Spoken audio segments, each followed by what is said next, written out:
sebelum jadi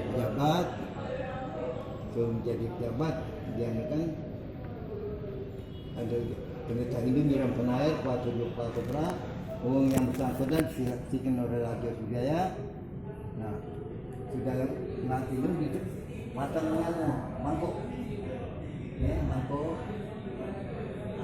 entah seberapa. Itu yang laut yang datang. Nah, masuk bajak laut, bajak Cino Preman, di bawah pimpin Lee Kiao Ming. Dengan ada bajak laut di Palembang, maka Brawijaya khawatir nanti mereka jauh. Kalau urung ini tidak tahu ya, atau tahu tidak ngerti Cinguru, maka Cinguru datang ke Semarang. Yang utama dari Palembang terus ke Cino. Lurus ya. Ini yang dari Salmaka ini satu ke ke India, satu ke Madagaskar, Afrika Selatan, Nelson Mandela. Maka itu angkat laut kita. Ya,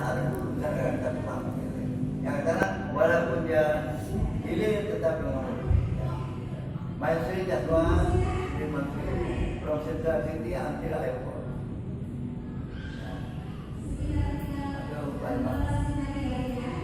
Jadi kusian ada yang nak tanya yang baik.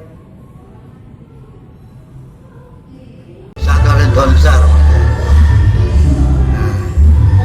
Jadi dari rumah ini Belanda merintah Sumatera, Lampung, Jambi, Bengkulu, Bangka Belitung. Nah, pada masa Sultan sudah diasing ke Ternate, ya, pada masa 84 tahun 1984, maka Sultan itu diangkat sebagai pahlawan nasional keputusan Presiden RI tahun 1984. Maka airport itu dulu namanya Talang Betutu, karena ada kampung di belakang airport Talang Betutu, jadi nempel airport Talang Betutu. Tiap orang mau airport mana Talang Betutu. Sekarang jadi Bandara Sultan Hamengkubuwono. Rumah ini jadi museum Sultan Hamengkubuwono.